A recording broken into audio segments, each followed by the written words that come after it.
أما بعد فأعوذ بالله السميع العليم من الشيطان الرجيم من همزه ونفخه ونفسه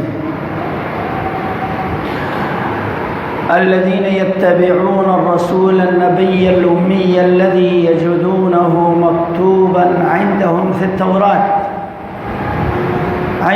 في التوراة والإنجيل يأمرهم بالمعروف وينهاهم عن المنكر ويحل لهم الطيبات ويحرم عليهم الخبائث ويضع عنهم إصرهم والأغلال التي كانت عليهم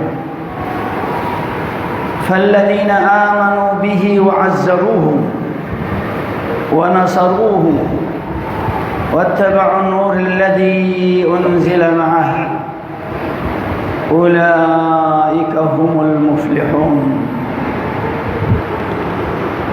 اللهم صل وسلم على محمد وعلى آله وصحبه ومن والاه إلى يوم الدين واجعلنا معه بفضلك يا أكرم الأكرمين. سورہ اعراف کی آیت نمبر 157 ہے 157. اس سورہ مبارکہ کی ان آیات کے اندر نبی صلی اللہ علیہ وسلم کے حقوق اور ہماری ذمہ داری جن لوگوں نے پہچان لیا کہ آپ آخری نبی ہیں پھر اس پر اگر ایمان لے آئیں تو ان کے لیے خیر اور برکت والی بات ہے. اگر انہوں نے اس کا انکار کر لیا تو یہ پھٹکار یافتہ قوم ہے. رب تعالیٰ نے آپ صلی اللہ علیہ وسلم کے نبوت اور آپ کے صفات توریت کے اندر انجیل کے اندر آپ کے نام سمیت تذکرہ فرمایا. حتیٰ کہ ہندوؤں کی وید جو کہ اللہ کے نبی کی آمد سے ہزاروں سال پہلے کی کتابیں ان کے پاس موجود ہیں ان میں بھی تذکرہ فرمایا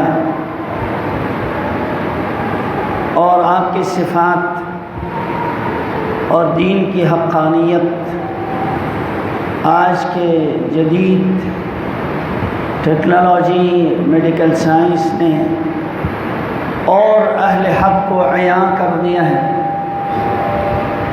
دین حق سے انکار کی اب گنجائش نہیں ہے، لیکن اس کے باوجود مسلمانوں کی بہت بڑی ایک تعداد نام نہاد مسلمان ہے. ان کو پتہ ہی نہیں ہے، بس کلمہ پڑھا ہوا ہے اللہ کے نبی کے کیا حقوق ہیں اور ہماری کیا ذمہ داری ہیں، پتہ ہی نہیں. ان کو فرق بھی نہیں جانتے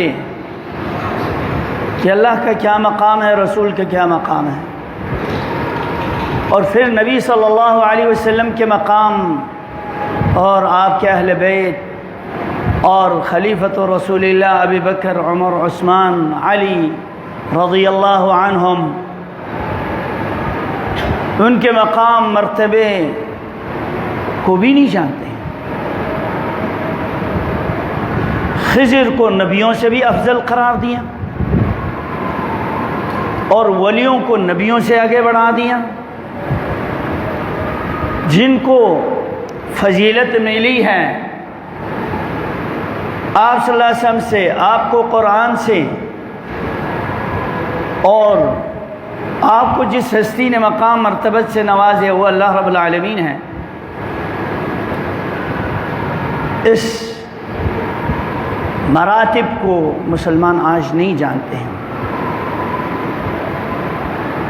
کل کے یہودی بھی جانتے تھے، آج کے یہودی بھی جانتے ہیں. الذین یتبعون الرسول النبی الأمی الذی یجدونہ مکتوبا، جو اہل کتاب پڑھے لکھے لوگ ہیں.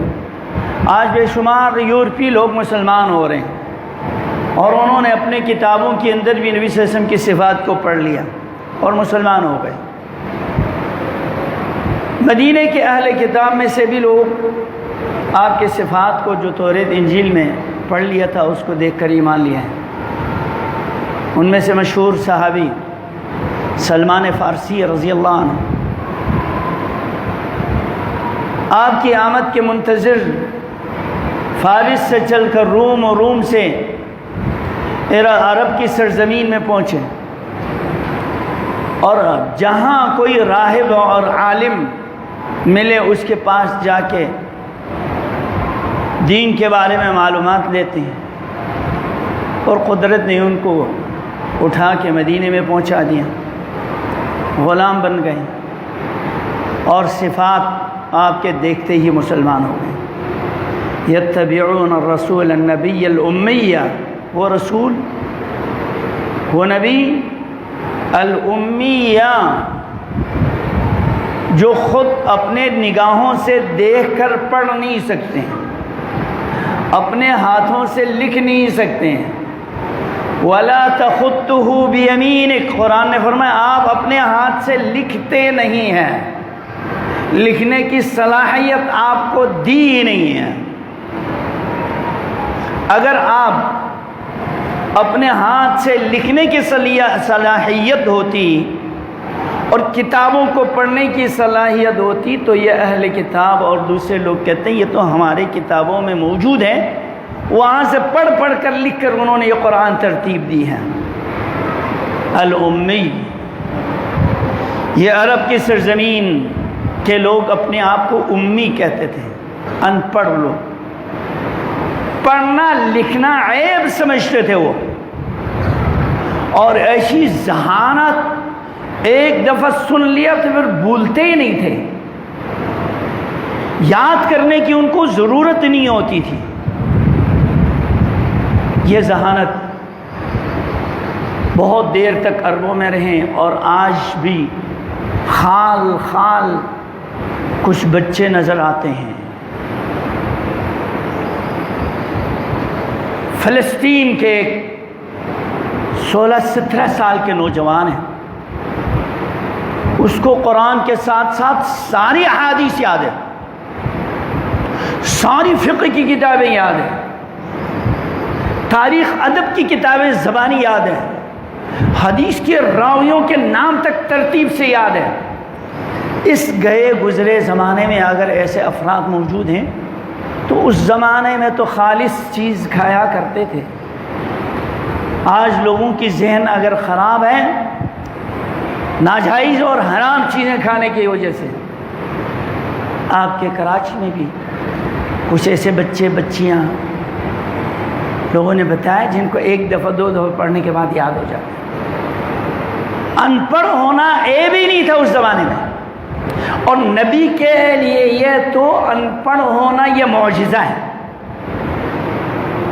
آپ نے دنیا کی کوئی کتاب پڑھی نہیں، توریت انجیل کا مطالعہ ہی نہیں کیا، پورے مکے میں ورقہ بن نوفل یا ایک آدھ آدمی پڑھا لکھا ہے، پورے مکے میں لکھنے والے پڑھنے والے نہیں ہیں، لیکن آپ توریت انجیل سے بھی بہتر، قدیم شعراء عرب کی شاعری سے بھی بہتر، اللہ کا کلام جب پڑھ کر سنا دیا تو دھن ہو کے رہ گئے۔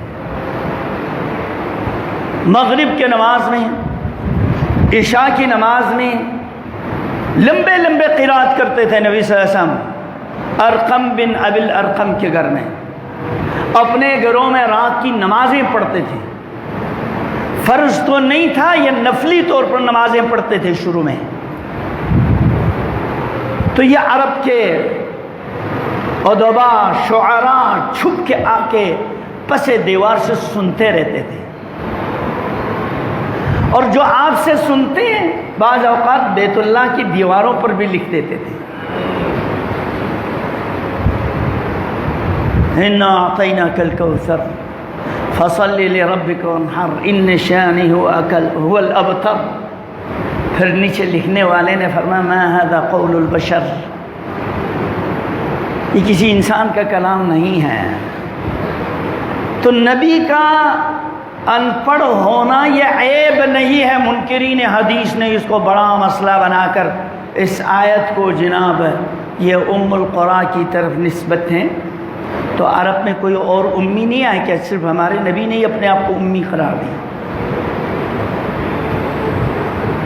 الذی یجدونہ مکتوبا عندہم فی التوراۃ، تمہارے پاس تورات اور انجیل میں لکھا ہوا ہے. اور اس تورات انجیل میں بھی یہی تعلیمات ہے، یامرہم بالمعروف وینہاہم عن المنکر، نیکی کی طرف دعوت اور برائی سے انکار. یہی تعلیمات تو قرآن لے کے آئے ہیں، نبی صلی اللہ علیہ وسلم کی تعلیم ہے.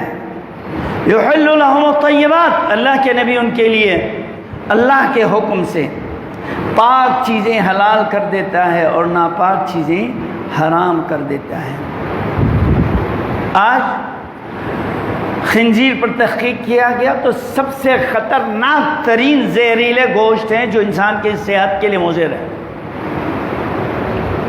جس نے اس پر زندگی میں 3 بار تحقیق کی، پھر جب اس کو بتلا گیا ہمارے نبی نے پہلے سے ہی حرام کیا ہوا، اچھل گیا. سیرت پڑھنے کے بعد مسلمان ہو گئے. یہ تو اپنے مشاہدات دیکھنے کے بعد ایمان لے آئے، کچھ اپنی کتابوں کو دیکھ کر ایمان لے آئے. اور ہمیں مفت میں ایمان ملی ہوئی ہے، قدر ہی نہیں ہے. کیا حقوق ہے ہمارے اوپر نبی صلی اللہ علیہ وسلم کا، پرواہ ہی نہیں. جب آپ کی شان میں گستاخی ہوتی ہے 2-4 نعرے لگا دیتے ہیں، جلوسیں نکالتے ہیں. ابھی اس رمضان میں ایک اندازہ لگایا گیا، قرآن مکمل سمجھ کر پڑھنے والوں کی تعداد صرف 1% ہے پاکستان میں، اور بے نمازیوں کی تعداد 80% سے زائد ہے. اور ہر دوسرا تیسرا آدمی شرکیات، بدعات اور خرافات میں مبتلا ہے. وہ لوگ جو اپنے آپ کو بڑے موحد اور وہابی کہنے والے ہیں، وہ بھی ان چیزوں سے محفوظ نہیں ہیں. اور اس سے بھی ہٹ کر اگر اہل توحید ہے تو حسد، بغض، عناد دلوں میں بھری ہوئی ہے، والعیاذ باللہ. تو اللہ کے نبی کی شان میں جو گستاخیاں ہو رہی ہیں وہ ہم ہی سبب ہیں. اگر ہم صحیح مسلمان ہو جائیں اور ہم دنیا والوں کے لیے نمونہ بن جائیں تو فوراً انقلاب آ جائے. ایک انگریز سیرت طیبہ کو پڑھنے کے بعد مسلمان ہوئے، حج پر آنے کے بعد کہتا ہے شکر ہے مسلمانوں کو دیکھنے سے پہلے میں نے اسلام کو دیکھ لیا. آج کے مسلمان اور یہودیوں میں خاص فرق نہیں ہے. ان کی شکل دیکھو، وضاقت دیکھو، ان کے رہن سہن دیکھو، ان کی سیاست اور ثقافت دیکھو. جس کو اقبال نے پہلے ہی کہا تھا، وضع میں تم ہو نصارات و تمدن میں ہنود، یہ مسلمان جنہیں دیکھ کے شرمائے یہود. یہ جدید آلات اور خرافات، بے حیائی کے جو اڈے ہیں، ٹیلی ویژن یہودی اپنے بچوں کو نہیں دکھاتے. وہ جس محنت کے ساتھ اپنی دین کی مذہب کی بقا کے لیے، دین نہیں کہہ سکتے، یہ مذہب ہے ان کا، مذہب کی بقا کے لیے محنت کرتے ہیں، اگر یہی محنت مسلمان کرتے تو پوری دنیا میں انقلاب آ چکے ہوتے. اللہ ہمیں بھی نبی صلی اللہ علیہ وسلم کے جو صحیح حقوق ہے اس کو سر انجام دینے کی توفیق عطا فرما. اللہ نے آگے ہمارے اوپر کیا حق ہے وہ یہی بتا دیا ہے. فالذین آمنوا بہ، جو پکے سچے مومن ہیں نا اللہ کے نبی پر، وہ دل کی گہرائیوں سے ایمان لاتے ہیں. یہ منافق نہیں ہے. ایمان کی نشانی کیا ہے؟ وَعَزَّرُوهُ، پھر آپ کو طاقت، قوت اور آپ کی مدد، وَنَصَرُوهُ، آپ کے دین کی مدد کرتا ہے، اور اپنی جان مال سب کچھ قربان کرنے کے لیے تیار ہو. تو وَاتَّبَعُوا النُّورَ الَّذِي أُنزِلَ مَعَهُ، جو قرآن نور اسلام ہے، نور ایمان ہے، یہ قرآن نور من نور اللہ ہے، اللہ کا کلام ہے، غیر مخلوق ہے۔ اس نور کے پیچھے چلتے ہیں، اس پر عمل کرتے ہیں۔ فرمایا اولئک هم المفلحون، یہ کامیاب ہونے والے ہیں۔ 1% مسلمان کو قرآن آتا ہے سمجھ کر پڑھنا، پھر کہاں سے اسلام پتہ چلے گا؟ اور اسلام یہی سمجھا کہ ہماری مسجد میں آ جائے وہ مسلمان ہیں، دوسرے مسجدوں میں چلے جائے وہ مسلمان نہیں۔ اعوذ باللہ من الشیطان۔ میرے امام کو مانے تو مسلمان ہے، میرے امام کو نہیں مانے وہ مسلمان نہیں۔ ایمان اور اسلام، ان مسجدوں کی امام سیاسی گرو یا عالمی طاقت معیار نہیں ہے۔ معیار جو کتاب و سنت پر چل رہے ہیں وہ لوگ، وہ ہمارے امام ہیں، وہ سربراہ ہے، وہ مقتدا ہے، اس کی اقتداء کرنا ہمارے لیے فرض ہے، وہ بھی کتاب و سنت کی روشنی ہے۔ اطیعوا اللہ و اطیعوا الرسول و اولی الامر منکم۔ یہ اولی الامر اگر کتاب و سنت کی روشنی میں دین کی تائید کے لیے کام کرتا تو پھر اس اولی الامر کی اطاعت ضروری ہے۔ فَإِن تَنَازَعْتُمْ فِي شَيْءٍ فَرُدُّوهُ إِلَى اللَّهِ وَالرَّسُولِ۔ لڑائی جھگڑے میں وقت کے حکمران فیصلہ نہیں کرے گی، مسجد کے امام فیصلہ نہیں کرے گی۔ مسجد کے امام آپ کو رہنمائی کر سکتے ہیں، اہل علم آپ کو دلائل پیش کر سکتے ہیں، ان دلائل کی روشنی میں کتاب اللہ سنت رسول کی طرف لٹاؤ، اور کتاب اللہ سنت رسول کو جن کو اللہ نے نوازا گیا ہے ان کو تو پیچھے رکھا ہوا ہے۔ اسلامی نظریاتی کونسل جس میں ہر مذہب کے علماء موجود ہیں، مریل سے ایک ٹیم ہے، وہ صرف سفارش پیش کر سکتی ہے اور فیصلہ جاہلوں کے جو ٹولے ہیں اسمبلی میں لڑائی جھگڑے کرنے والے، ان کے ہاتھ میں فیصلے ہیں۔ اس سے بڑی جو ہے نا بغاوت اور شریعت پر ضرب کاری کیا ہو سکتی ہے؟ شریعت سازی کیا 1400 سال گزرنے کے بعد لوگ کریں گے قانون سازی؟ اليوم اکملت لکم دینکم واتممت علیکم نعمتی ورضیت لکم الاسلام دینا۔ دین مکمل ہو چکی ہے۔ اس دین کی تشریح کے لیے اللہ کے نبی کی تعلیمات، اس تشریحات کو سمجھنے کے لیے فقہاء، محدثین اور اس دور کے جدید علوم سے بھی آراستہ ہو، اور تمام مکمل کتاب و سنت پر عبور حاصل رکھنے والے جو اہل علم ہیں ان کی طرف رجوع کیا جائے۔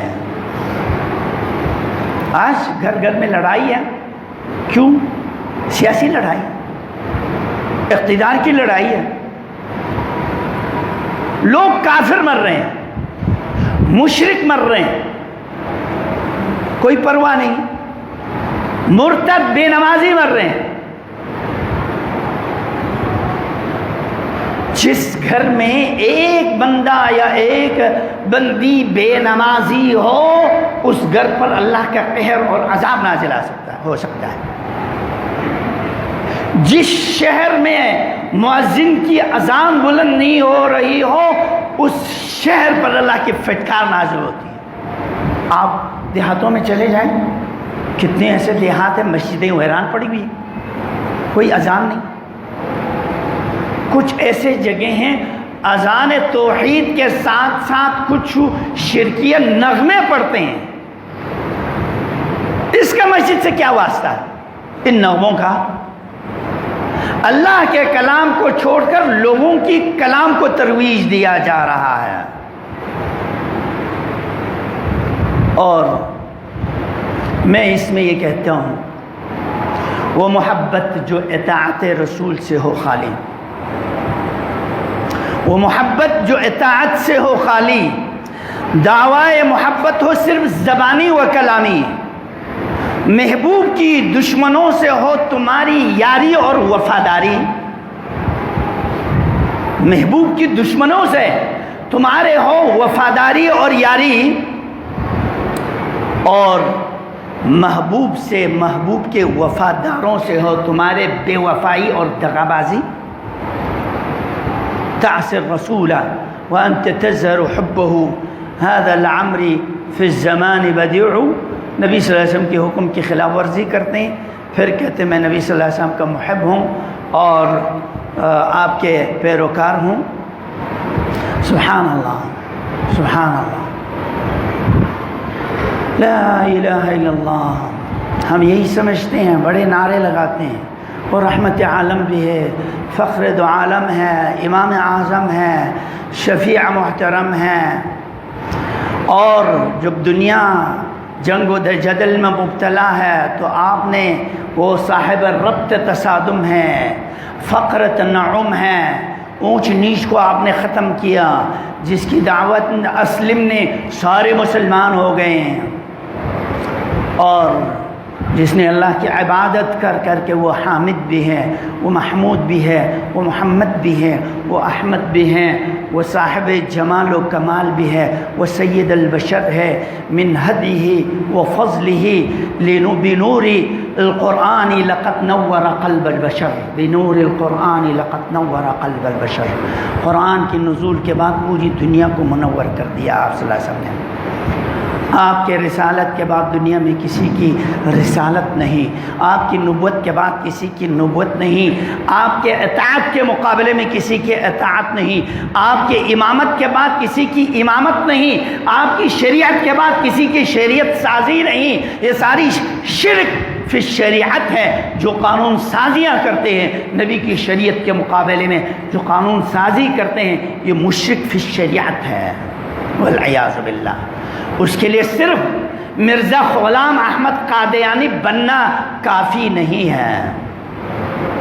آج اگر صرف پاکستان کے مسلمان پکے سچے مسلمان ہو جائیں، انڈیا میں جتنے مسلمان ہیں وہ ایک نمبر کے مسلمان ہو جائیں، کوئی بھی ہندو نہیں رہے گا. ہم ایک نمبر کے مسلمان نہیں ہیں. مجال ہے ہندو ہمارے نبی صلی اللہ علیہ وسلم کی شان میں گستاخی کریں. ہم خود نبی کی شان میں گستاخی کرتے ہیں، آل بیت رسول کی شان میں گستاخی کرتے ہیں، اصحاب رسول کی شان میں گستاخی کرتے ہیں. تو پھر اغیار کے بھی زبانیں کھلنے لگتی ہیں. یا حسرت علی العباد ما یاتہم من رسول الا استہزؤوہ. جو بھی نبی آیا ہر دور میں اس کی ہنسی مذاق لوگوں نے اڑایا، اور یہ ہنسی مذاق اڑانا یہ اس بات کی نشانی ہے کہ ان کی بس آخری ایام آ چکی ہیں. لقد استہزئ برسل من قبلک فاملیت للذین کفروا. نے تھوڑا مہلت دے دیا. ثم اخذتهم فکیف کان عقاب. اپنے نبی کی شان میں گستاخی کرنے والوں کو اللہ چھوڑتا نہیں ہے، دیر یا صبر سزا دیتا ہے. آپ نے یورپی بعض ممالک کو دیکھا، کہیں آگ لگ گئی، کہیں خانہ جنگی ہو گئی، کہیں ان کی ملک کی اقتدار ہی جو بوسنیا پر حملہ کرنے والے لوگ تھے ان کی حکومت ہی چلی گئی. روس نے تہس نہس کر دیا. جو مسلمانوں کے ساتھ ظلم کرے، نبی صلی اللہ علیہ وسلم کی شان میں گستاخی کرے، اللہ اس کو معاف نہیں کرتا. اللہ سے دعا ہے اللہ ہمیں سچی محبت اللہ کے نبی سے اور اس کے تقاضے کے مطابق صحیح معنوں میں آپ سے محبت اور آپ کے اہل بیت سے محبت اور آپ کے شہر سے محبت اور احد پہاڑ سے محبت. یہ احد پہاڑ نبی صلی اللہ علیہ وسلم سے محبت کرتے تھے، حتیٰ کہ کنکریاں نبی صلی اللہ علیہ وسلم سے محبت کرتے تھے. وہ تنے کا درخت جس پر آپ چڑھ کے خطبہ دیا کرتے تھے، وہ درخت کے تنا رونے لگے جب آپ اس کو ہٹا دیا. یہ بھی آپ سے محبت کرتے تھے.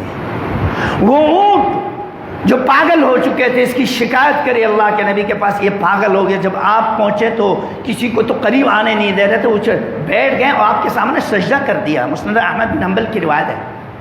صحابہ عرض کرنے لگے اللہ کے نبی یہ تو اونٹ ہے، جانور ہے، ہمیں بھی اجازت دے دیں ہم بھی آپ کو سجدہ کریں. ابو داؤد میں بھی یہ الفاظ ہیں. روئے زمین پر اللہ کے سوا کسی کے لیے سجدہ کرنا جائز ہوتی تو میں خواتین کو حکم دیتا اپنے خاون کی سامنے سجدہ کر، مگر یہ سجدہ اللہ کے سوا غیر اللہ کے لیے سجدہ کرنا جائز نہیں ہے. یہ وہ مقامات ہیں. درختیں جھک جاتے تھے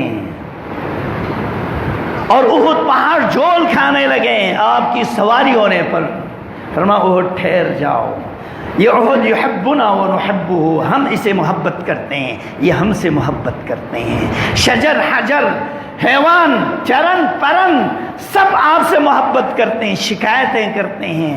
کسی نے ایک چڑیوں کے بچے کو باندھ دیا تھا، تڑپتے ہوئے دیکھ کر اللہ کے نبی نے فرمایا تمہاری ماؤں سے زیادہ ماں بھی اسی طرح محبت کرتے جیسے یہ اپنے چوزے کے لیے محبت کرتے، چھوڑ دو اس کو، آزاد کر دو اس کو، آزادی دو اس کو، پریشانی مت کرو۔ سبحان اللہ، ہر چیز کی حقوق کا اللہ کے نبی نے بیان کر دیا ہے۔